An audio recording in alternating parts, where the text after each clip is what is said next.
morning, everybody. Welcome to our session this morning on versatility. My name is Brenda Levis. I'm the new chair of the TIRA network. Very excited to be on board here. And I'm excited that you're able to join us this morning for this wonderful session on versatility. For those of you that don't know about TIRA, we are a network of independent relocation service providers with an emphasis on destination services. And we are a company that has 42 members in over 80 countries. We work together to align ourselves in educating each other on hot topics and how to best process issues and benchmarking with one another. And we are able to provide great support to one another throughout the world when we have needs in different countries. So I would like to present our wonderful panel today to you. We have Melissa Meyer from MasterCard.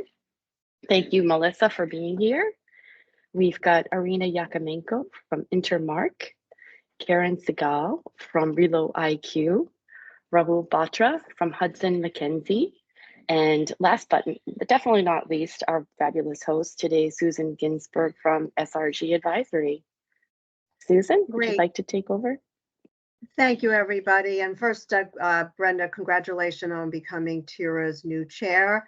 And good morning, good afternoon, and good evening to everyone. Welcome to our webinar today, Versatility and Agility, Strategies for Navigating Uncertainty and Change. Today, you're going to hear from a wonderful group of thought leaders from around the world who have diverse perspectives and touch on various sectors of this really exciting and complex industry. You're going to gain insights from them. You're going to hear specific examples on how they have led a very challenging and disruptive geopolitical environment. You're going to learn some proactive and pragmatic examples from them on how they have transformed their organization, empowered their teams, demonstrated agility, and revised, in some cases, their mission and their strategies. Business priorities are changing in ways that require technology-enabled tools to communicate, report, manage, develop, move, and recruit talent. And at the same time, we all know employee priorities are also changing. Our employees are expecting a flexible work environment from us. They're expecting our company to support them with their well-being. Duty of care has become ever more present and important. And it's important for our employees to believe that they're working in an organization whose values align with theirs. I'd like to take a moment for each of our terrific panelists to introduce themselves. Before doing so, I ask everyone, we want to leave time for active Q&A. So please feel free to type in your questions as you have them, and we'll get to those at the end of our conversation. So I'd like everyone to briefly introduce themselves before we get to the panel questions. So let's start with you, Irina, from Intermark. Thank you very much, Susan. Hello and welcome, everyone. My name is Irina Yakimenko. I'm managing partner and co-owner of Intermark. We are a relocation consultancy providing in-house relocation, immigration, and household goods support for our clients across Central Asia and Eastern Europe. Great, thank you, Irina. I'm just doing everything in alphabetical order here. Karen, tell us about Global IQ. Sure, I'm Karen Segal. I'm the CEO and co-founder of Global IQ. We are a 3-year-old company. I joined full-time this past year. We are a global data and analytics and research company. So we work directly with corporate HR on providing all of the data from benchmarking to cost of living and housing. But we also partner in market with other destination service providers, RMCs, and technology companies to provide our data in a lot of different ways. And we have an analytics practice that also kind of works with HR folks and and other small to medium-sized businesses to kind of help them make sense of the data they have to drive business and mobility. Thank you, Karen. It's very exciting. Over to you, Karen, at MasterCard. Melissa. Yes, good morning, everyone. My name is Melissa Meyer. I am a director of global mobility at MasterCard in the internal mobility area. And it's great to be here today with all these other panelists and to speak with you. Great, and thank you for making the time to join us, Melissa. Raul, over to you. Last but certainly not least at Hudson McKenzie. Hello, everyone. My name is Rahul Batra. I am the managing partner at Hudson McKenzie. It's a pleasure to be here and speak alongside my co-panelist. Hudson McKenzie is a global immigration firm, and we have our offices in London and Dubai. And Dubai has a big focus on Saudi Arabia, which I see as the new emerging market now. Great, thank you, Raul. And as I said at the top of the hour, we all come from a diverse group of business sectors. So it'll be really interesting to hear your thoughts because none of us really operate today in a silo. So let's go over to the panelist questions, starting with you, Melissa. If you could please reflect on the ever-changing political and economic and work landscape, how has that impacted your organization at MasterCard? Yes, well, it's a great question. I mean, I think it's, impacted the world, but it's definitely made us have to, pivot and be more creative in how we do things, or also really think of other things that we didn't expect. One thing for us at MasterCard, and I think you mentioned it before, was hybrid work. We have gone back to a 3-day-a-week schedule, and as a result of that, there became a lot of people that wanted to work somewhere else, wanted to, relocate personally to another location, which, of course, there's immigration and tax implications of those types of moves. So we find that it's not the traditional moves that we're dealing with a lot more today, but a lot of these moves that are, not company sponsored, that we have to be involved in to ensure that everything is good from an immigration standpoint, a corporate tax standpoint. So it's really changed sort of how we look at things. And I feel like many things or initiatives that we end up working on really have changed from the traditional relocation that we were used to a few years back. So I do think it's being creative, it's being flexible, and it's just being high touch. Definitely trying to understand how things are changing and how we can change with it, and it's changing quickly. Yeah, Melissa, great comment.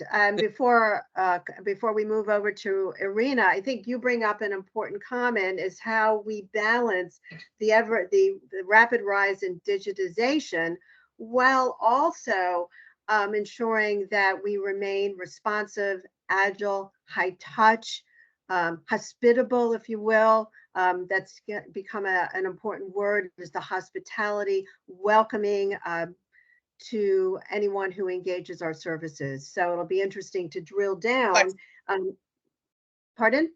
Being very flexible as well, being able to have lots of options, pivot, think of all the options, think of them in advance. So I do feel that that's a new skill set we have to work with in this ever-changing landscape. And then also, as you had mentioned initially, the geopolitical state and really having to figure out where we can put people if we can't keep them where they're working currently for whatever reason. And so immigration has become a huge focus for us as far as figuring out what countries would be welcoming to what nationalities, et cetera. So it's definitely a different world in many ways. So thank you, Melissa. You helped really set the stage today, or set the table for the rest of our conversation. So moving over to you, Irina, if you'd please comment on how the disruptive or ever-changing landscape has impacted you at Intermark. Yeah, thank you. I mean, obviously, of course, for us having operations in both Russia and Ukraine, geopolitical disruption really came to the front stage.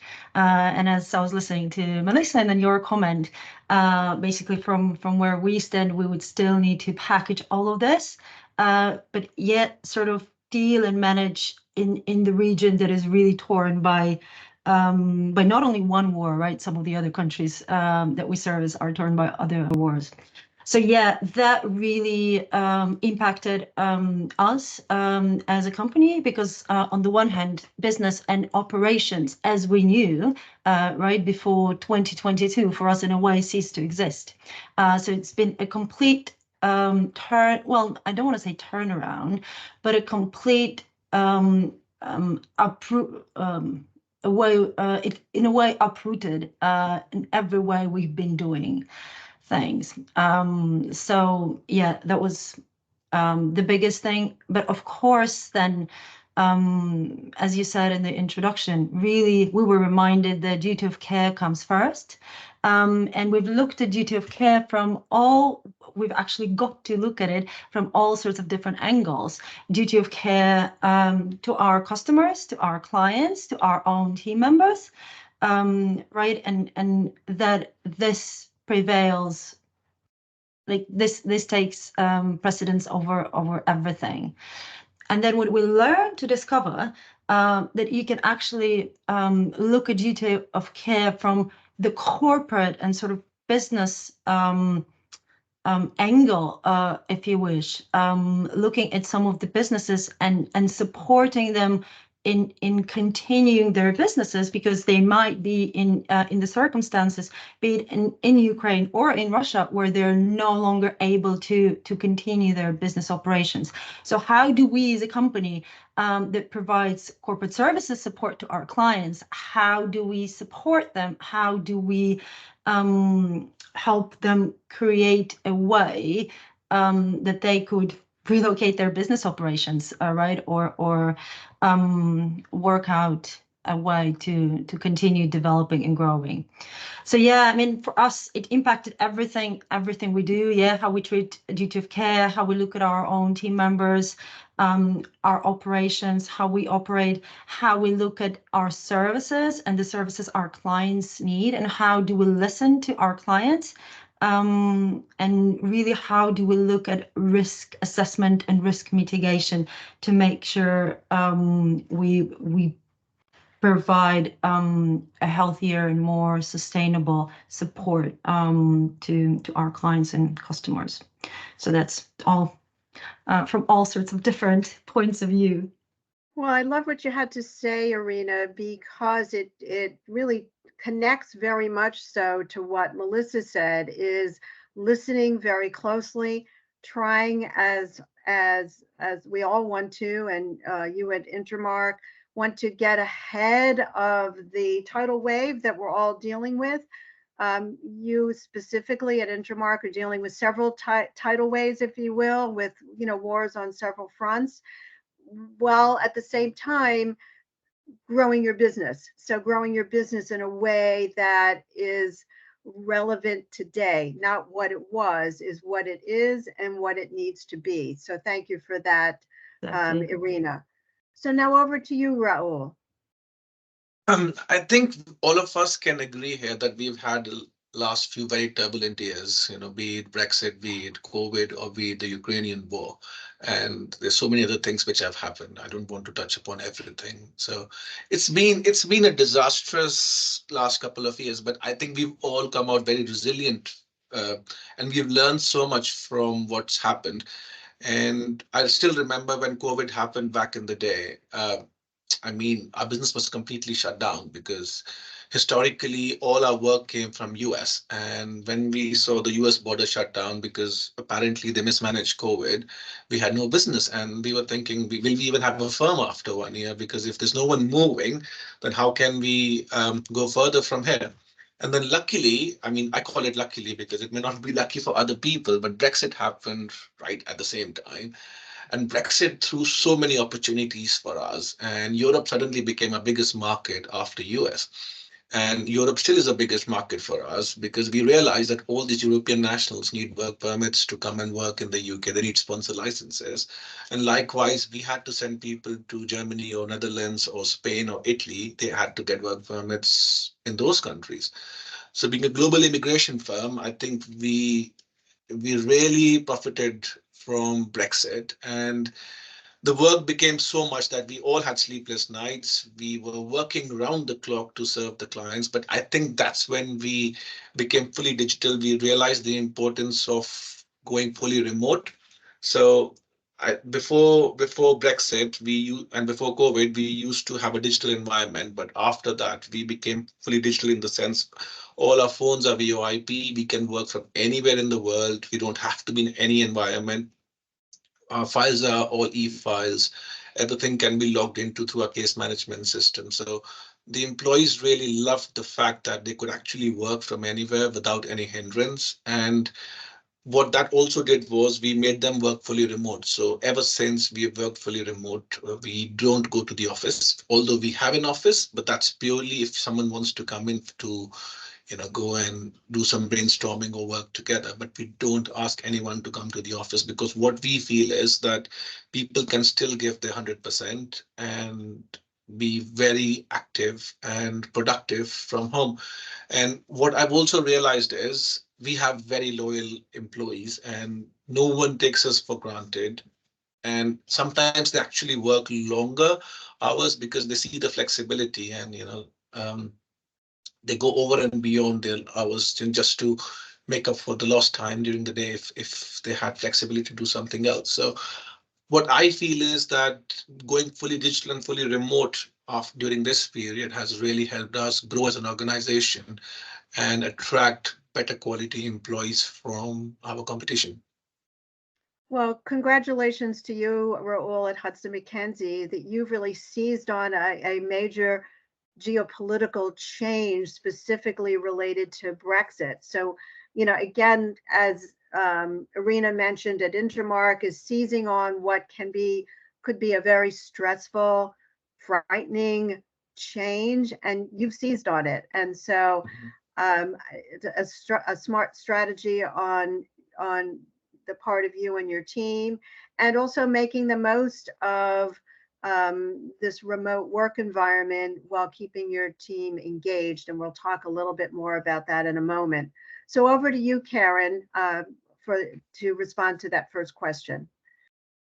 Sure. I think we're in a little bit different of a spot than everybody else in that we started about 3 years ago on this journey of trying to figure out what the mobility industry and even beyond kind of needed. So I think in looking at, how we decided to build our business, it's, when COVID happened and things shut down, really needed looking at what technology and what other things existed in order to tap into that. So we are a company that's built on automation. We do have a lot of, 20 years experience in doing this, but have leveraged automation, AI, and machine learning to really kind of build our business. And in doing that, I think we kind of figured out exactly, how do we source our business around the world? So really leaning into, we are a 100% remote organization. So we've never had an office. So we've kind of had to build ourselves around that model. And in doing that, I think we've also tapped into we have a wide variety of employees. So we have full-time people, we have part-time, we have consultants that we work with around the world, we have a fractional workforce. We use a lot of just different kind of in doing that, we've tapped into some of the best talent around the world. And in turn, I think we've been able to actually help our clients kind of realize how to do that as well. So obviously, we are a mobility focused first organization in helping people build policies and programs with data and analytics around that. But I think tapping into how to do it, if you want to hire globally, how do you do that? How do you get some of the best talent where you need it? So it's really helped us as an organization to scale ourselves, but it's also, really given us some better insight into how to use some of those tools for our clients as well. Thank you, Karen. It's very exciting what you've created, and like you said, this was in the creation stage several years ago, where you had your finger on the pulse, if you will, listen to what was out there, and now are helping not only your organization to grow, but helping clients or client prospects to grow, to better understand and kind of catalyze their business utilizing data analytics. So thank you all. Let's move on to the next question. And we'll start with Raul. how has your company transformed over the last several years? And many of you started to talk about that. How do you engage your team so that they too feel valued and that they contribute to your business growth and purpose? Mhm. Raul, please. Thank you, Susan. So as I mentioned earlier, we've gone fully digital and fully remote ever since COVID happened. So that's brought about a big change in our organization. And obviously with that comes other challenges and opportunities which we thought we could implement in the company. So what we've also done is we have placed a heavy emphasis on ESG, and we have gone fully green in the sense that we've attained the net zero status. We are a zero carbon organization where everything's virtual. We have all e-files. We adopt electric company cars, so that really helps. And what we're also doing is we are planting trees across the world through donations, and that really helps clients to kind of feel that they are part of an organization where it's more to do with ESG, and we are socially responsible in an environment where yes, we do work for the clients, but at the same time make them feel valued, and we make them feel that they are part of something which is more diverse and more green and sustainable, Great. obviously. Great comments, Raul. And I love the fact that you're tied in with your team and you've implemented a number of actions that align with their values. And what a great way of making your team ensuring that your team feel that you're listening to them. Earlier today, Irina, you talked about duty of care, and that's duty of care not only with the clients and transferees we serve, but within. So what you're doing, Raul, really relates directly to ensuring that your talent understands and believes that you're listening to them, and what you're doing, really matters to their values, and that they can and I really, earlier you said, does really enhanced their productivity and their motivation to be a valued part of Hudson McKenzie. I mean, we always lead by example, Susan, because nobody wants to be part of an organization where it's all mere talk and it's all just for the paper. We actually do things and expect our employees to do things. So what we've also adopted very heavily is the DEI, and we have done several talks on DEI across various channels and podcasts. We adopt DEI very heavily in the company, where it's a big policy for us. We've asked our staff to educate themselves on diversity, inclusion, and equality. So everyone knows what it's all about and how to implement it within the company and across all stakeholders, because I personally feel that nobody should be treated less favorably. They could be a janitor in your firm, or they could be somebody who cooks food, or somebody who cleans dishes, but at the same time I feel they're all stakeholders, because if you treat them nicely, the word spreads. So what we always tell employees is treat everyone nicely, and just be good, because you never know who's watching you, and how the word spreads across the world. Absolutely. And I think it's also sending a message. I love your perspective, Raul. It's sending a message to your clients, to your transferees, that you believe in not only what you're saying, but you're actually leading it, you're doing it, you're living it. So congratulations. Thank you for that. Over to you, Karen. Sure. Just to comment on something Rahul said, is that it's treating everybody the same and as if they matter. I think that's been a big part of what we've really have tried to do in the last couple of years, is that, as I mentioned, as we've scaled and kind of, not having that typical full-time workforce in order to try to build this, it takes a lot of effort to make sure people are engaged, especially when you even tap into a fractional or contingent workforce and things like that. So we've done a lot to make sure, part of this conversation is about being agile. So, where we started 4 years ago when we figured we were going to do this, the work we do now is you know, it's different. I mean, it's all in our core suite when we brought people on where we maybe didn't have some of that expertise, so we do now. So, you know, we've flexed that workforce to do that. But I think making sure people are aware of our journey as an organization, kind of, you know, how we're being flexible, how we work with clients, really making sure everybody's a part of that conversation and actually feels like they are a part of our growth and kind of where we're heading towards has really made a difference. You know, we do have, you know, full-time employees fully on board, but bringing in some of those other folks to really kind of what our mission is and how we are adapting to client needs and frankly our own needs as we grow. Everyone has always been so resilient to help us and step up when we needed them. So I think just making sure everybody's a part of the journey, you know, and it's through all pieces of that. And then I think the other part of, you know, just kind of looking at, you know, what our journey is and our mission and things like that, because we are 100% remote, we lean into automation. So we are a net zero company as well from the start, because it was something important to us as we've kind of educated ourselves on, you know, carbon calculations and things like that. And some of the past research we've done, you know, a lot of our model, you know, even in the data that we collect, it kind of serves a different purpose in some ways. So it's just something that we started in the beginning of our journey and will continue as we grow. Great, and thank you for that, Karen. You know, you know, I'm listening to you talk about your data analytics and data management company. It is it's incorrect to think about that as a siloed operation, and you've done a really nice job of explaining how you at Global IQ, you and your team are very much part of the talent mobility ecosystem, including as it relates to duty of care, including as it relates to retaining and developing talent, including as it relates to, you know, developing talent. And what I'm finding so fascinating from each of you is how what we talk about is not siloed at all, how it all interrelates.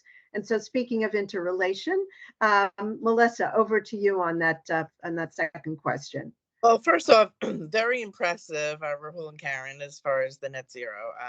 That is extremely impressive. So our organization's a little different, obviously, you know, a lot bigger.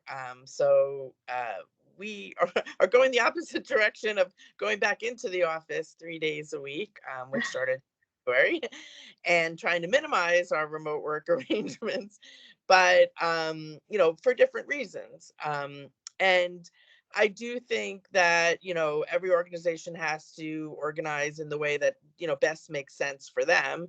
And an organization of the size, you know, the magnitude of MasterCard of, you know, 34,000 employees is going to be very different, you know, than a smaller company. But very interesting to hear, you know, about how other companies are approaching the ESG stuff, which we have also had a, you know, our focus on for many years, and also when we look at our suppliers, it's a focus point of ours as well. So very good to hear, you know, that other companies are really taking this very seriously for their own employees.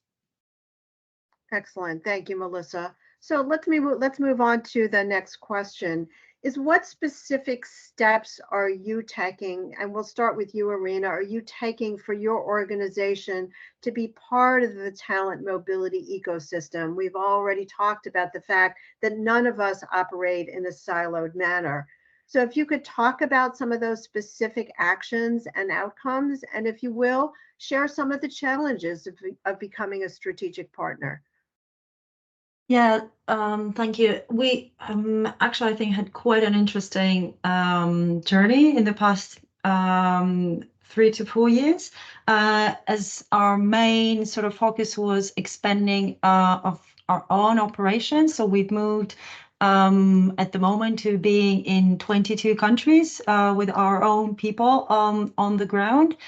So suddenly we have turned from a company who supports clients with relocating their employees, right, and supporting them on the ground. Suddenly we have turned ourselves into a company that relocates our own employees. So we were relocating our own employees to our different offices.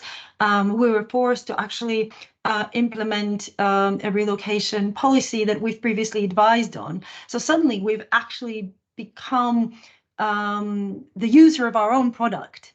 And it's been a very, very fascinating and amazing journey, to be honest. Starting from the personal experience, when you are actually being moved by your own team, there are so many small details you're actually going through. There are so many things that you are seeing from a completely different lens, right, through a completely different hat, and that impacted everything. How we do things internally, how we track, how we communicate, how we train people, the experiences we give to our employees. So that's been the major sort of step for us in terms of how we are. How we have become a different way of being part of the talent mobility ecosystem, really. And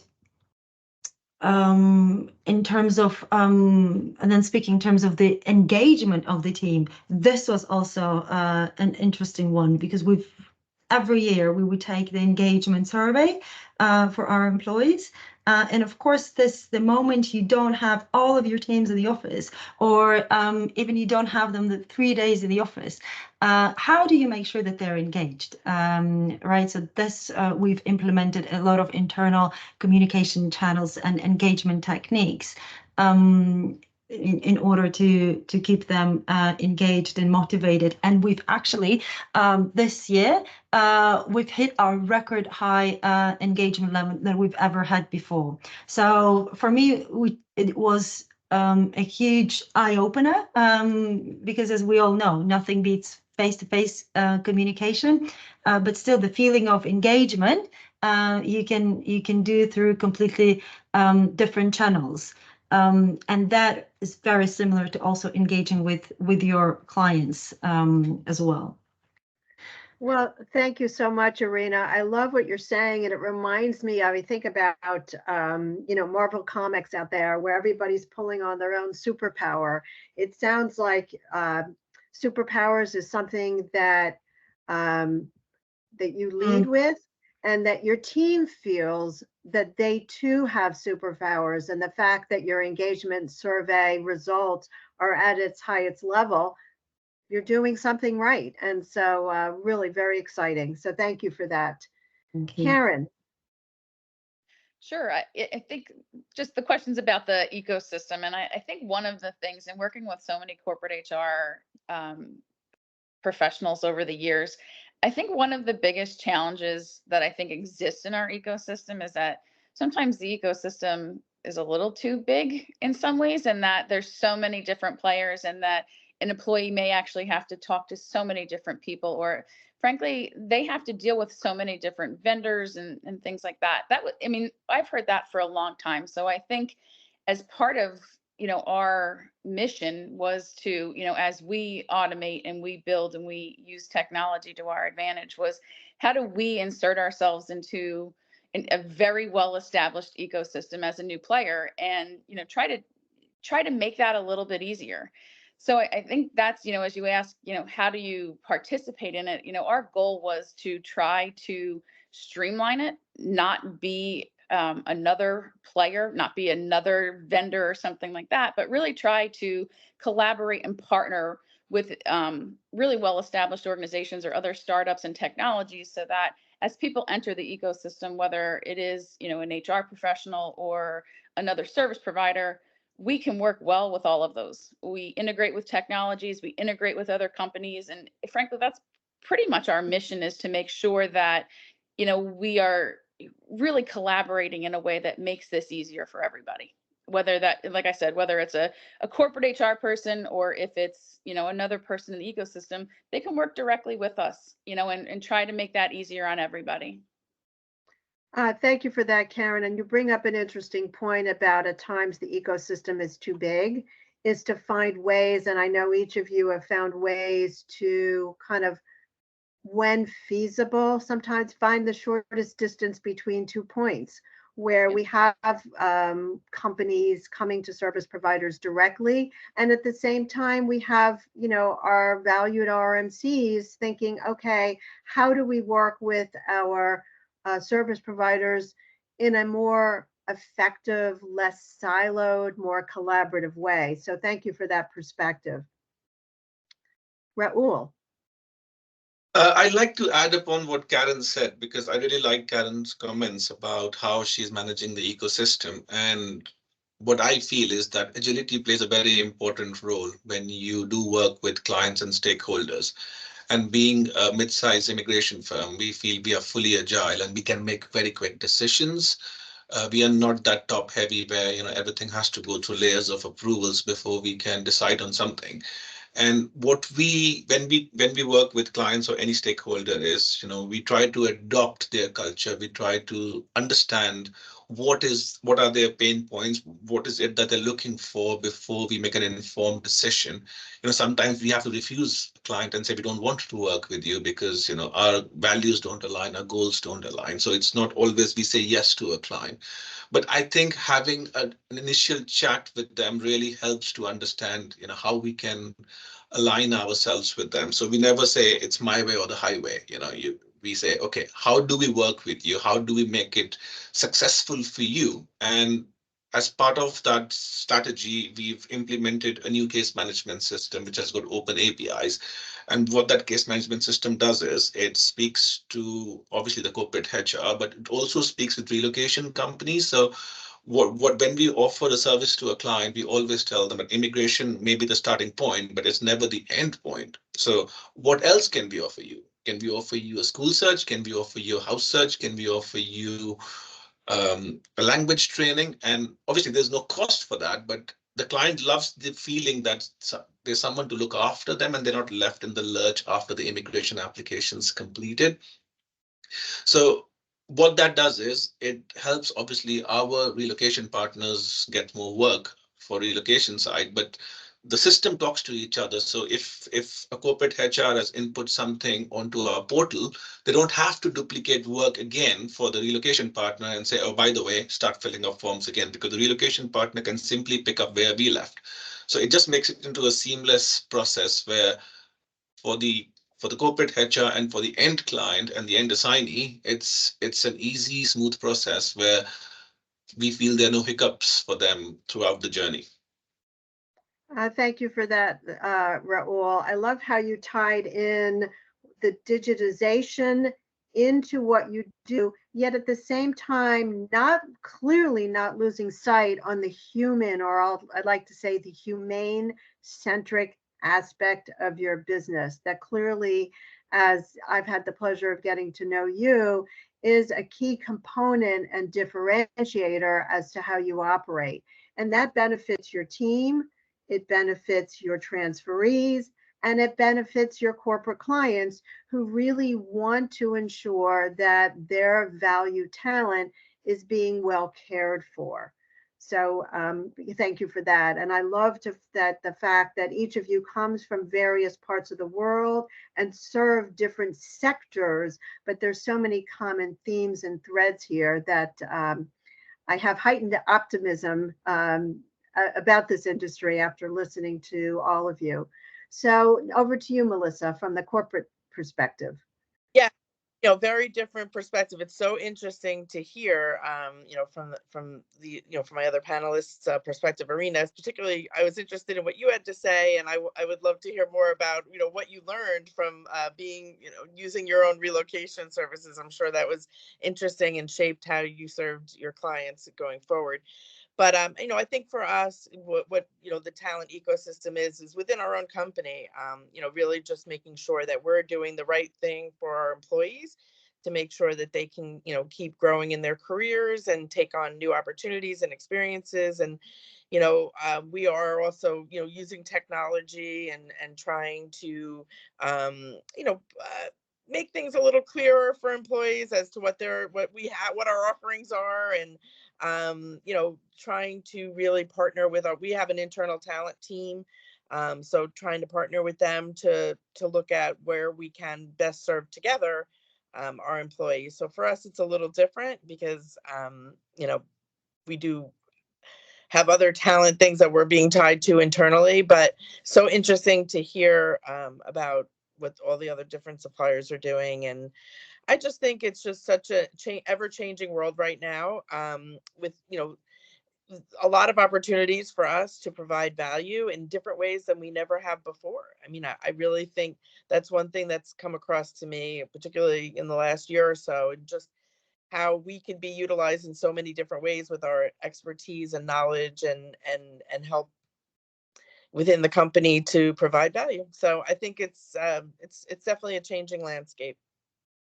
Absolutely. And you've all shared some really great examples as to how internally you've transformed your organization, how you've led your organization in a way that not only adds value to your transferees and your clients, but internally is finding that balance between the fast-paced, digitized world that we're in and ensuring that you don't lose sight of your values. I know, Irina, you talked about that. Raul, you talked about that, is not losing sight of your values and in some cases revising your mission altogether. Irina, you talked about now, being on the ground, I believe you said in 20 or 22 countries. That was not the case 3 years ago. Is you've all leveraged, to use your word, Raul, leveraged what may have seemed dark or uncertain, disruptive times. But you've leveraged those to change the paradigm within your own organization. And Karen, how you've kept your ear to the ground and innovated a unique service to help your clients work smarter and in some cases not harder, is to ensure that they have the time. I realize that's a cliche, but I believe so much of it is true. So what I'd like to do is thank you all so much. I'd like to turn to questions. We have about 10 minutes for Q&A, and we invite everybody to please type in their questions, and we're here to answer them. Maria. Fantastic. Hi to all. Thank you. Your views were inspiring indeed. I just want to ask something relating to the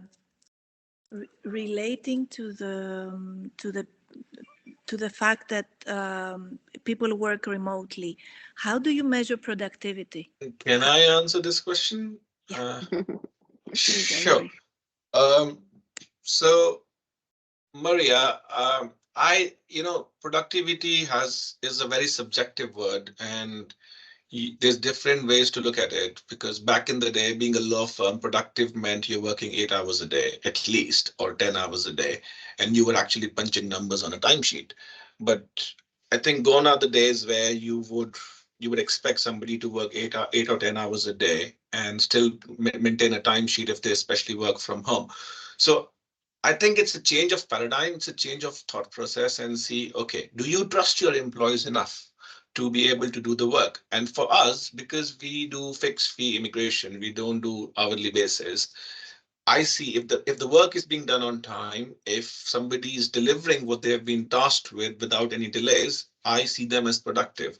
Now, they could be working 4 hours a day, 5 hours a day, I don't know, because a lot of people work very quickly, a lot of people work very slow. So we don't know how many hours they need to do the job. So I think what we've adopted is just to change our thought process and say, okay, if we give somebody a task, are they achieving this within the time frame we give them to? And luckily, everyone in our team is very quick in responding, gets the job done very quickly. So we've given up the timesheet, we've given up the concept of that 8 hour a day or 10 hour a day, where they have to meet those annual targets before they can even go further. So it's just how you think about it now. Thank you. It's exactly what I was asking. So it's not anymore a matter of hour-based, but it's a matter of task result in a way. Yes. Huh? Yeah. Thank you. If I could Yeah, quickly that's- add to Mhm. that, something we're discussing a lot with our managers who get sometimes concerned, because we as a company allow people, whoever wants to work completely remotely, we support that.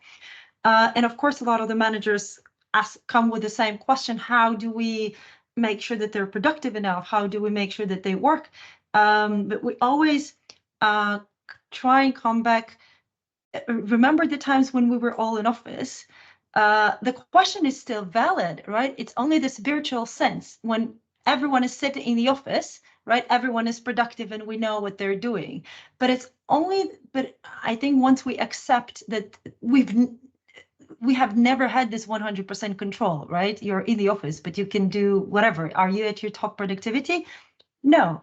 But I think now we are, yeah, it's a matter of really trusting your team and then trusting your clients in things, in their feedback, right? In the end, are you hitting your targets? Yeah, are you doing what you're supposed to do in the way? So yeah.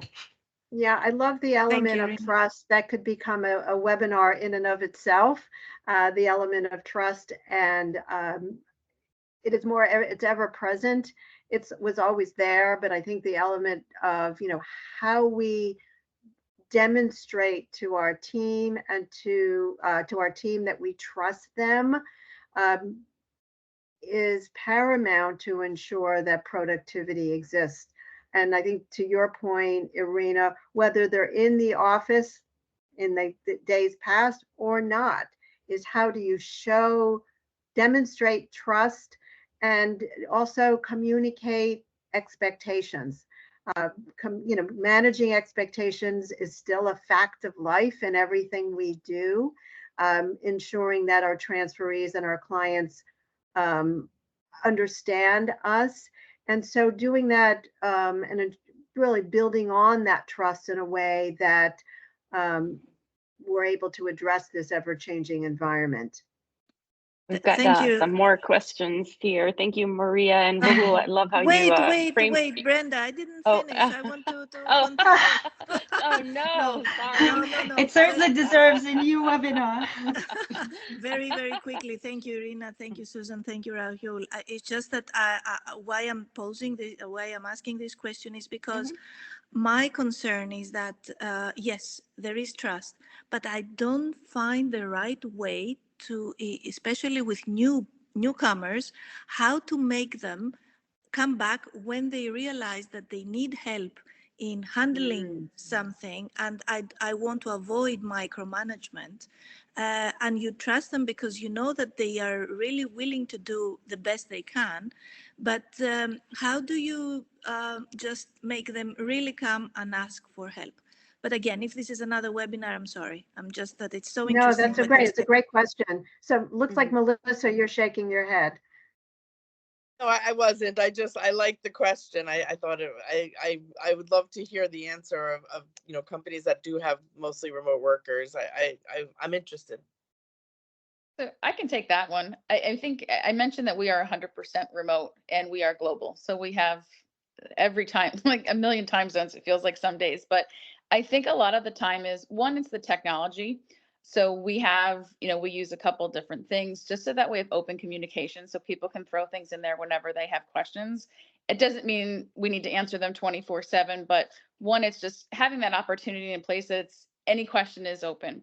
I think the other part of that too is I mentioned that everybody is along on this journey with us. So they know, where we're going for clients, the work that's coming and things like that. So there's a trust and we're bringing everybody with us. So I think the fact that they're educated, and if they don't understand what we're doing, they need to ask that question to make sure that they continue to be on this with us.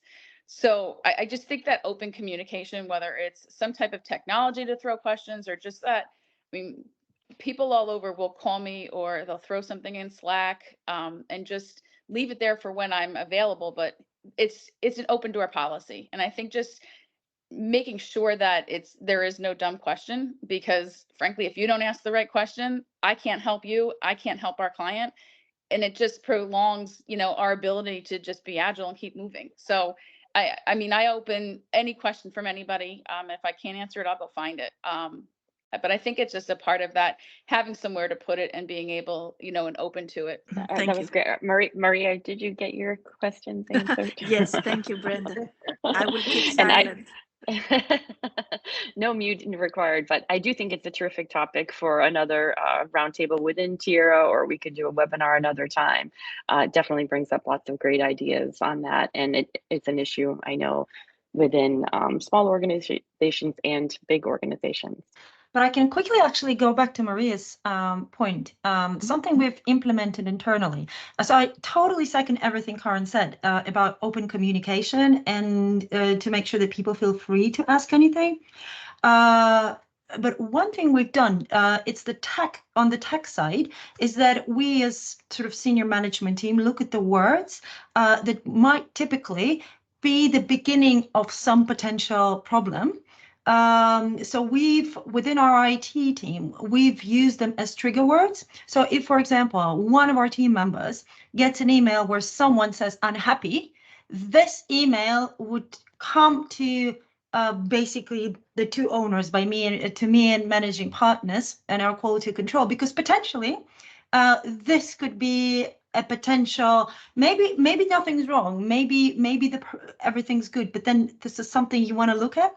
And we've had a number of these trigger words, and sometimes you are able to actually catch the things that sometimes people don't realize that might actually turn into, or thinking that this is my problem. So this very often allows us to very quickly see that something is happening, be aware of this, and sometimes act or not act. But these are sort of a more subjective, tacky things that we've done. I love that, Irina, because you're, again, you're taking the position of words matter. So to your point, disappointed, frustrated, unhappy, those are all keywords to probe deeper. Thank you for the presentation. It was from everybody, it was very nice.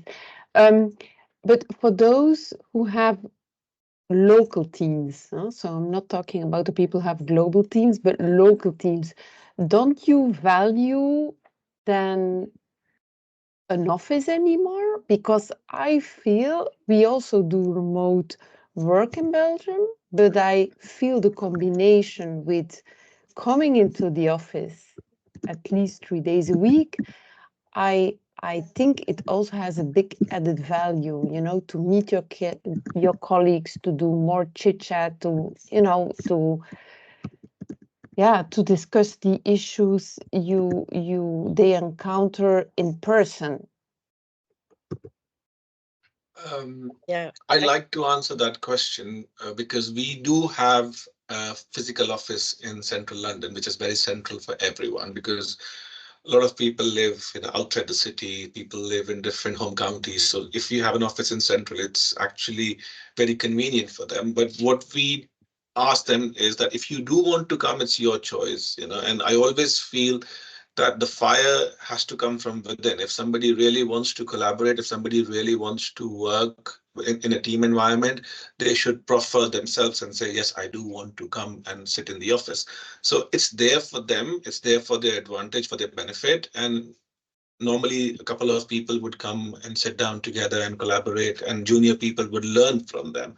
But we don't enforce it, because what I've realized is when you try and enforce something on someone, you know, people can, you know, fight back and say, by the way, I'm not coming on this day. And there were times back in the day where we said, okay, come on a Monday, then somebody would say, oh, I have this doctor's appointment on Monday. Somebody would chicken out. And we thought, you know what, why do we enforce something which everyone's an adult, you know, no one's a kid in the organization, so they can decide if they really want to, you know, learn from the office experience. So it's up to them, you know, if they want to come or not. Thanks, Rahul. Heather, we see your question in the chat as well. Love the duty of care focus. How does the panel think this will evolve with the big ecosystem and the fast pace of automation and AI? I could start if you want. So, I mean, I think obviously for us, we're built on all of that, but I think the duty of care piece comes in as we work with clients. It's about making sure I mean, there's still a consultative approach that we take with clients. And as they build their programs, it's what are you looking to achieve as a business for your business strategy, but also your people strategy? So I think the duty of care comes in when, you're talking about talent retention.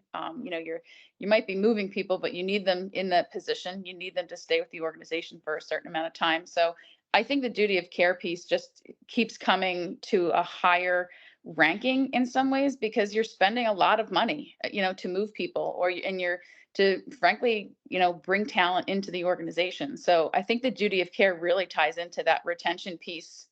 And it's preeminent, honestly. I mean, even the automation and things like that, those will handle the things that I think can be handled by automation. But then there's that white glove that needs to come in if somebody needs, better services, needs help finding a home.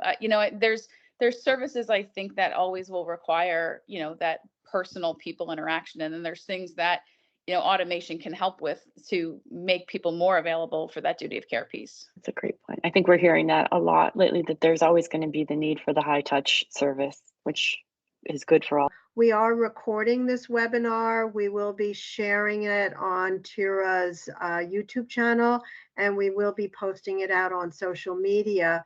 And if anybody, we had a great turnout today, has any questions that we were unable to answer, I think to Brenda's point, we may have the beginnings of another webinar or an internal TIRA network discussion on trust. Please reach out to any of us. This has been really, fantastic. Thank you all for Thank a fantastic you. seminar.